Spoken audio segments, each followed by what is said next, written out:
Dans cette vidéo, je vais vous donner toutes les infos clés pour comprendre ce qui va se passer dans les prochains jours. Je vais aussi vous analyser Bitcoin, Ethereum, Solana et certains altcoins pour que vous ayez les bonnes targets de prix en tête. Malgré un BTC qui continue de latéraliser et qui a réintégré son canal descendant, on continue de voir une belle reprise sur les altcoins et une Bitcoin dominance qui continue de prendre la direction du sud. Du côté de la guerre commerciale de Trump, on est sur la deadline finale, les tarifs entreront en vigueur demain le 8 août, sauf pour certains pays avec lesquels les US ont négocié un report. Donc c'est vraiment en train de bouger de ce côté-là et on a Trump qui continue de mettre coup de pression sur coup de pression. Du côté des politiques monétaires de la Fed, on est sur une journée importante avec les inscriptions hebdomadaires au chômage qui sortent cet après-midi. On a l'inflation qui continue sa tendance baissière, on ira voir ça du côté de Tooflation et on est toujours sur une probable baisse de taux qui est au-dessus de 90% pour le prochain FOMC. Pour rappel, on sort 3 vidéos par semaine où on analyse complètement le marché, donc n'hésitez pas, abonnez-vous et continuez de liker et de commenter nos vidéos. On est parti avec les news, on a le Brésil qui va organiser une audience publique le 20 août pour discuter de la proposition visant à créer une réserve nationale de Bitcoin. Et après le Brésil, c'est au tour de l'Indonésie et de l'Italie de s'y intéresser. On a l'Indonésie qui explore actuellement la mise en place d'une réserve nationale et en Italie, le député Marcelo Coppo a déclaré qu'il est inévitable que le pays doive bientôt débattre de la création d'une réserve stratégique de BTC. Du côté des États-Unis, on a le dernier rapport de la Fed qui explore le fait de réévaluer les réserves d'or pour financer la réserve stratégique de Bitcoin. Du côté des UK, on a Union Jack Hall qui est une société cotée à Londres qui veut miner du Bitcoin sur un site gazier au Royaume-Uni grâce à l'accord américain 360 Energy. Le gaz extrait sur place servira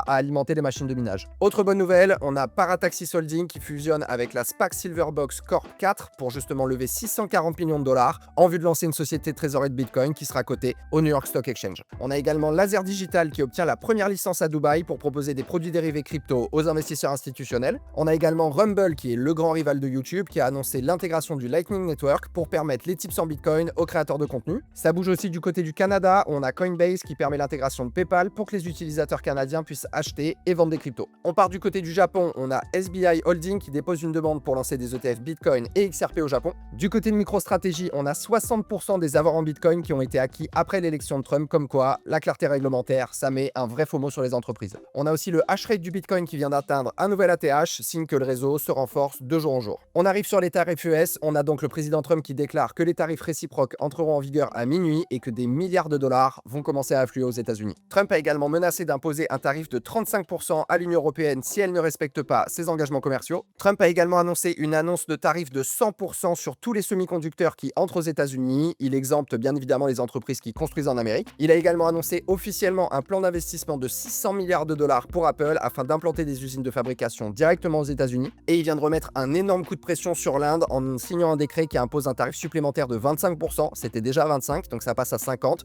à cause justement du fait que l'Inde continue d'acheter du pétrole russe qui est sanctionné. Donc comme on peut le constater, ça risque quand même de fortement bouger ces prochains jours, mais en même temps, ça y est, enfin on arrive à la deadline, ça va pouvoir finir d'être pricé par les marchés et on va enfin pouvoir passer à autre chose. Du côté de l'inflation, on continue de descendre tranquillement, on est aujourd'hui à 1,75% sur Trueflation, donc en dessous des cibles de la Fed de 2%. Du côté du calendrier économique cette semaine, on a eu le PMI Service qui est un poil plus haut que la prévision, on a par contre l'indice PMI non manufacturier qui est en dessous des prévisions, donc ça plutôt bon pour l'inflation, et on a aujourd'hui très important chiffre des inscriptions hebdomadaires au chômage. Et comme on en parlait en début de vidéo, du côté des probabilités de baisse de taux, on est au-dessus de 90%, on est à 93,2% de baisser les taux de 25 points de base, et derrière, le marché nous price quand même 3 baisses de taux d'ici la fin d'année 2025. Du côté des indices US, on continue la reprise tranquillement sur le SP500, sur le Nasdaq, on repart, on est pratiquement retourné à la TH, on a le dollar index qui continue de partir à la cave, plutôt bon pour les assets à risque, et on a l'or qui est toujours dans ce triangle de compression, mais qui a quand même une énorme divergence plutôt bearish, hein. Là, vous voyez, sur le coup, on reste plat, alors qu'au niveau du RSI, on reste quand même très descendant, donc là, il faudrait vraiment casser la ligne des 50 pour voir l'or diminuer, et ça serait aussi très intéressant pour le risk on, donc les stocks et les cryptos. On va passer à l'analyse des cryptos, mais juste avant, je vous fais un petit rappel. Sous toutes nos vidéos, vous avez un lien si vous souhaitez rejoindre le Merov Club. À l'intérieur du club, vous aurez accès à tous nos portefeuilles crypto en fonction de votre profil de risque avec des points d'entrée et des points de sortie. Vous aurez également accès à nos alphas de trading pour aller surperformer le marché et extraire ce facteur croissance un peu plus opportuniste en plus de ce que vous faites déjà avec votre partie portefeuille. Vous aurez également la possibilité de faire travailler vos capitaux en automatique sur nos robots de trading sur Bitcoin, Ethereum et Solana. Et bien évidemment, vous aurez accès à Q42 qui vous donne un accès anticipé sur les nouveaux projets crypto avant leur sortie qui vont vous permettre d'investir sur les meilleures startups Web3. Du côté du club, vous êtes vraiment très nombreux à rejoindre le club en ce moment. On a énormément de demandes et on n'ouvre que quelques places par semaine. Donc au plus tôt vous vous inscrivez, au plus tôt vous serez susceptible de pouvoir prendre un appel avec moi pour rejoindre le Merov Club. On attaque avec l'analyse de Bitcoin. On était venu donc faire un petit bottom aux 75 000 $. On était sorti de ce biseau descendant à la hausse. On fait un market structure shift. On retourne la tendance. On fait une première poussée jusqu'au jusqu'aux 111 000 $. Derrière, une belle vague corrective en ABC dans un bull flag. On est venu retravailler toute la zone de déséquilibre de marché. On sort du bull flag à la hausse, on pète jusqu'aux 124 000 $, nouvelle ATH. On re-rentre dans un espèce de canal descendant. On fake out à la baisse pour le réintégrer derrière. Ça nous a permis de revenir travailler toute la zone de déséquilibre de marché. Donc là, ce qui serait important de voir, c'est qu'on puisse justement casser ce bull flag à la hausse pour partir et reprendre des objectifs plus haussiers. Je vous rappelle que là, au niveau des objectifs, si jamais ce bull flag se réalise à la hausse, on avait un premier objectif qui était aux alentours des 140 000 $, si je dis pas de bêtises. Ouais, ça nous amène aux 135 000. Et si vous regardez l'objectif de ce bull flag, bah, ça nous ramène à peu près dans les mêmes zones. Globalement, on va venir, hop là, on va pouvoir venir se retrouver tranquillement au niveau des 135 000 $. Donc prochain arrêt très certainement pour Bitcoin. Important aussi de regarder du côté du RSI. On a une belle pattern qui est en train de se mettre en place. On avait fait du coup depuis le bottom aux 75 000 $. On a dessiné une belle trendline qui a toujours soutenu le cours, qui a vraiment fait office de support. On peut constater que le RSI a rebondi également 3 fois sur cette trendline. On est revenu ici prendre la ligne de 50, donc on est en train de reprendre un momentum haussier. À chaque fois, on avait vraiment un RSI qui était sous compression. Quand on l'a cassé, on est vraiment reparti à la hausse. Là, il faudrait du coup s'affranchir de la ligne des 50, clôturer au-dessus de la trendline pour repartir. Et là, on pourra vraiment reprendre la direction des 140 000 $. Du côté des ETF Bitcoin, on a eu quelques jours d'inflow. On a eu quand même une belle journée à pratiquement 812 millions de dollars. Et là, on est en train tranquillement de revoir quelques petites inflows réarriver. Du côté de la dominance du Bitcoin, tout se passe toujours bien. On est venu faire un nouveau plus haut, casser le dernier plus bas qui nous avait permis de faire le plus haut. Donc là, on est sur une structure typique de retournement. On a aussi une belle zone de résistance qui s'est mise en place. On a eu une reprise la suite justement à la correction qu'on a vue sur les marchés ces derniers jours. Mais là, on est vraiment en train de reprendre la direction du sud. Donc c'est bien parce que ça nous montre toujours pareil que les liquidités sont en train de bouger de Bitcoin vers les alts, en premier Ethereum bien évidemment, mais surtout les plus petits alts. C'est quand même très annonciateur de la fameuse altcoin saison. Et après derrière, au niveau du RSI, on a aussi une pattern sympa parce qu'on s'est heurté à la ligne des 50 et là, on reprend un momentum baissier. On continue avec Ethereum qui est toujours hyper fort. On était venu faire un bottom aux 1400 $. On a fait notre market structure shift en poussant 5 temps. On arrive à la zone de résistance des 2850. Belle vague corrective en ABC. On était rentré dans un triangle de compression qu'on a cassé à la baisse avant de le réintégrer. Ça nous a aussi permis de revenir travailler toute la zone de déséquilibre de marché qui avait été faite pendant la poussée. Derrière, on repart à la hausse. On atteint pratiquement les 4000 $.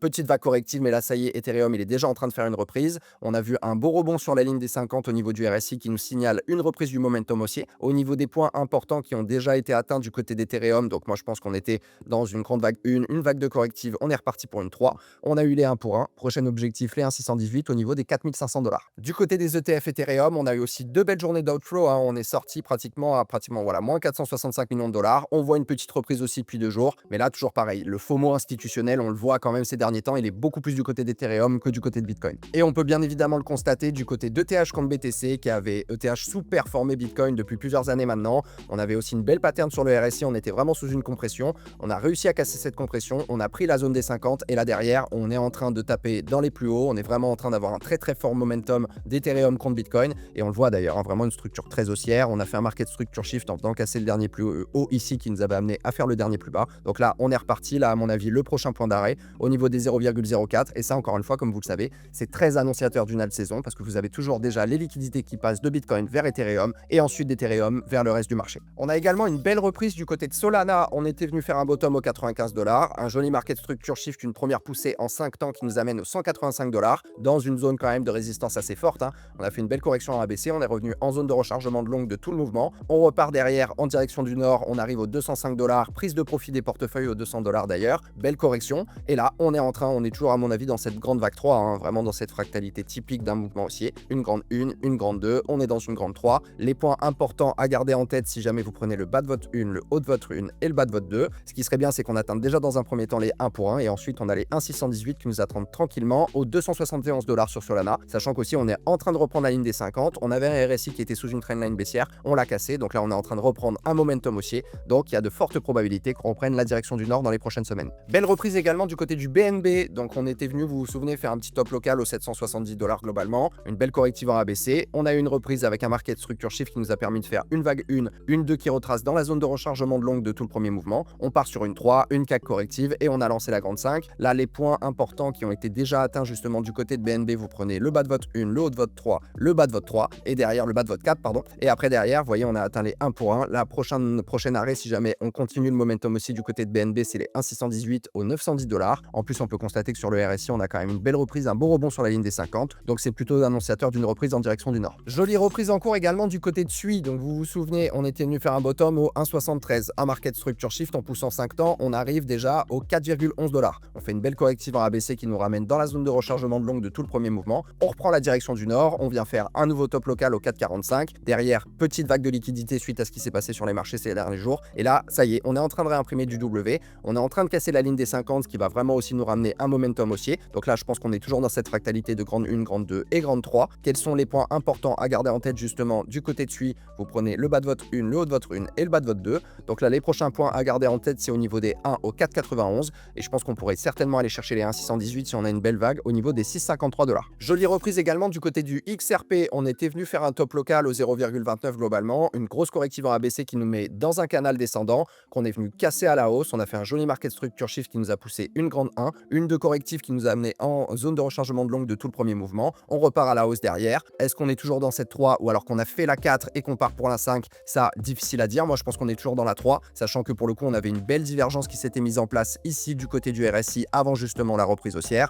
On était sous une belle compression aussi ici baissière. On a cassé à la hausse, on a repris la ligne des 50. On est reparti dans cette grande vague 3. Là, pendant la phase de correction, on a cassé la ligne des 50, mais on est en train de la réintégrer. Donc plutôt un momentum haussier qui s'annonce dans les prochaines semaines du côté d'XRP. Si jamais on regarde les points importants à garder en tête, bas de votre 1, haut de votre 1, bas de votre 2. Et là derrière, on a atteint chirurgicalement ou pratiquement les 1,618 au 3,61. Donc si on continue la hausse et qu'on est toujours dans cette grande 3, on pourrait aller chercher des points au niveau des 2,618 au 4,69 $ sur XRP. On continue avec les plus petites capitalisations sur lesquelles je suis le plus bullish pour la fin de ce cycle. On attaque avec Cookie qui a été une grosse win déjà parce qu'on l'a eu via Q42. On a quand même généré un x36 vis-à-vis de notre prix d'entrée. Et derrière, on est reparti, on a repris une exposition en spot via les portefeuilles du club. On est venu faire un petit bottom au niveau des 0,06. Une première vague de poussée en 5 temps qui nous amène au 0,35. Belle corrective en ABC qui nous ramène en zone de rechargement de longue de tout le premier mouvement. Et là, on est en train de réimprimer un petit W sympa en weekly. Donc là, ce qu'il faudrait, c'est vraiment quand même reprendre une direction un peu plus haussière. Au niveau du RSI, on est toujours sur 50. Donc là, ce qui serait bien, ça serait de casser rapidement les 50 pour pouvoir vraiment repartir en direction du nord. Les points importants à garder en tête, pour moi, on a fait une grande 1, on a fini une grande 2. Et derrière, on va pouvoir aller chercher notre grande 3 avec des objectifs 1 pour 1 au 0,42 et un 618 au 0,6. On continue du côté des agents IA avec AIXBT. Bien évidemment, dans les portefeuilles du club, on est venu se faire un petit bottom au 0,06. Un market structure shift qui nous fait pousser une première vague en 5 temps. On atteint les 0,23, belle zone de résistance. On fait une longue corrective en ABC qui nous ramène dans la zone de rechargement de longue de tout le premier mouvement. C'était une correction en flat. Je vous rappelle que vous avez deux types de vagues correctives. Vous avez la flat, c'est-à-dire que la vague C ne va pas dépasser le bas de la A, ou alors vous avez vraiment la zigzag qui fait généralement ce qu'on appelle la 1 pour 1, c'est-à-dire que la C vient plus bas que la vague A. Donc là, a priori, moi je pense qu'on était dans une flat.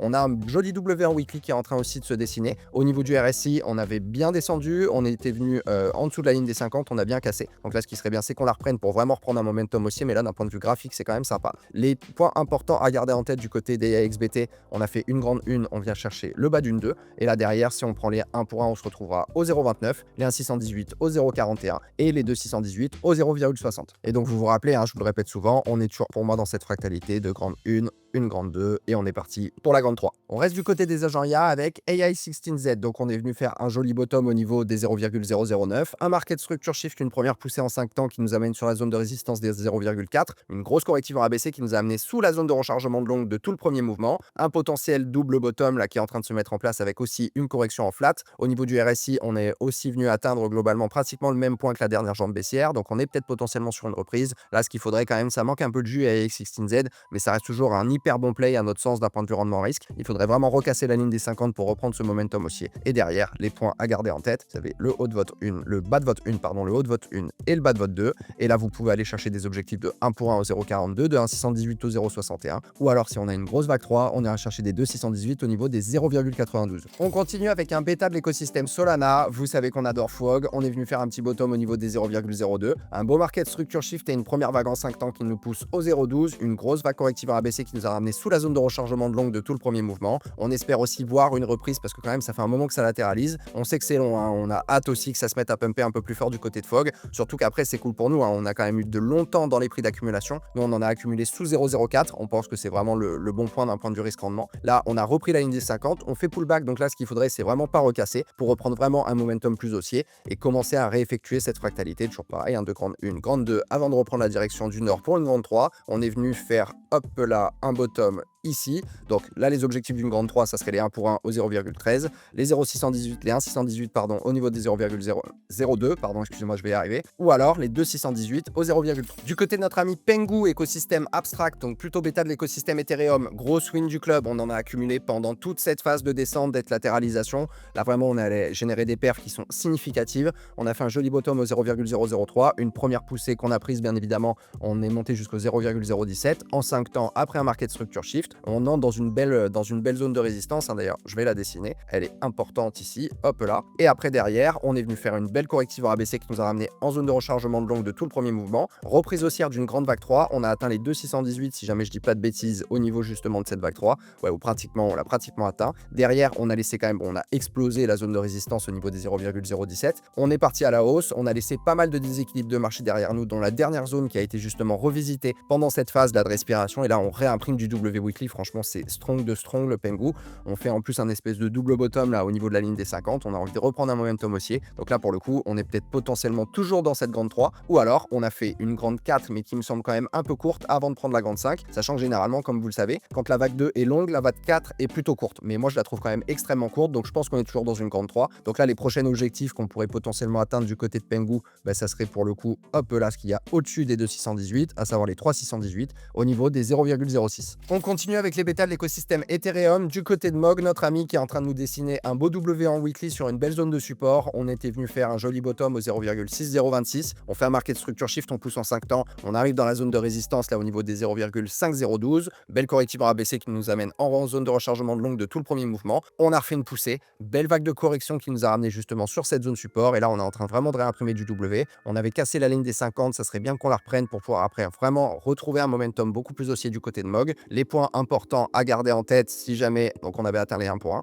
Je pense qu'on est toujours dans cette grande vague 3. Donc là, direction les 1,618 au niveau des 0,5027. Et si jamais on doit pousser une grosse 3, on se retrouvera au 2,618 au 0,5040. On continue avec un bêta de l'écosystème Solana. On est venu faire un petit bottom sur Wen au niveau des 0,4017. Une belle vague 1 en 5 temps qui nous pousse au 0,4072 après un beau market structure shift. Belle zone de résistance. On se fait rejeter, on retourne sous la zone de rechargement de longue de tout le premier mouvement. On repart à la hausse. Là, au niveau du RSI, on avait cassé la ligne des 50. Donc là, pareil, ce qui serait bien, c'est de réimprimer un beau W, de passer les 50 pour reprendre vraiment un momentum aussi. Je pense qu'on est dans cette fractalité de toujours pareil. Grande vague 1, vague 2 corrective avant de reprendre la direction du nord dans une vague 3. Les points importants à garder en tête du côté de Wen, si jamais vous prenez le bas de votre 1, le haut de votre 1 et le bas de votre 2, on pourra atteindre déjà dans un premier temps les 1 pour 1 au 0,4085. On a les 1,618 au 0,3012 et derrière, si on doit pousser au 2,618, on se retrouvera au 0,3018. Toujours du côté des bêtas de l'écosystème Solana, Popcat, vous savez qu'on adore, un petit bottom au 0,12, une belle poussée en 5 temps, on revient sur la zone de résistance des 0,63 après un joli market structure shift, on fait une belle corrective en ABC, on revient en zone de rechargement de longue de tout le premier mouvement, on a bien cassé là et on est reparti dans une grande 3, on a bien cassé là la ligne des 50, ce qui serait bien aussi, voilà, on commence à imprimer des W sur le RSI, donc là, faut reprendre les 50 pour reprendre vraiment ce momentum plus haussier. On commence à voir s'imprimer des W en daily, mais c'est quand même encore un peu timide, ça serait bien qu'il se réveille notre ami le Popcat.